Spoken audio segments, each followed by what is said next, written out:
దీన్ని అధికారికంగా ఆయా రాష్ట్ర ప్రభుత్వాలు నిర్వహిస్తున్న సందర్భంలో దీన్ని దేశవ్యాప్తంగా సంత్ సేవాలాల్ జయంతి పండుగని నిర్వహించడానికి కేంద్ర ప్రభుత్వం అధికారికంగా ప్రకటించాలని ఒక లక్ష్యం.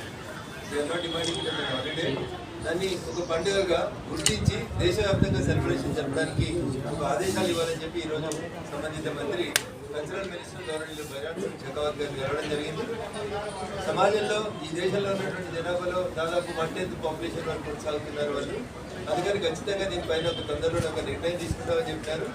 మేబీ ఈ ఫిబ్రవరి 15కి సాధ్యమైనా కాకపోయినా భవిష్యత్తులో అయినా ఈ దేశంలో ఉన్నటువంటి 12 కోట్ల మంది ఒక్కొక్క రాష్ట్రంలో ఒక్కొక్క పేరుతో పిలువబడుతున్నటువంటి Banjara Lambada whatever sub caste అలా డిఫరెంట్ నేమ్స్ ఈ దేశంలో అంత్యోదయ కోసం పేదోడి కోసం పనిచేసేటువంటి పార్టీగా పేద బడుగు బలహీన వర్గాల యొక్క న్యాయమైనటువంటి డిమాండ్ అయినటువంటి సంత్ సేవాలాల్ మహారాజ్ జయంతిని ఫిబ్రవరి 15 అధికారికంగా నిర్వహించుకునేలాగా ఆదేశాలు జారీ చేయాలని తెలంగాణ ప్రాంత ఎంపీలమైనటువంటి మేమందరం కూడా భారత ప్రభుత్వానికి విజ్ఞప్తి చేస్తా ఉన్నాం. త్వరలోనే గౌరవ హోంమంత్రి గారిని కూడా కలిసి ఈ విజ్ఞప్తి పైన ఒక స్పష్టమైనటువంటి ఆదేశాలు వచ్చేలాగా పనిచేస్తామని చెప్పి బంజారా సమాజానికి సందర్భంగా తెలియజేస్తూ ఈరోజు సేవాలాల్ మహారాజ్ గురించి మాకు మాట్లాడే అవకాశం కల్పించి సంబంధిత మంత్రులు కలిసే అవకాశం ఇచ్చినందుకు బంజారా సోదరులందరూ కూడా కృతజ్ఞతలు తెలియజేస్తాం. జై హింద్, జై భారత్.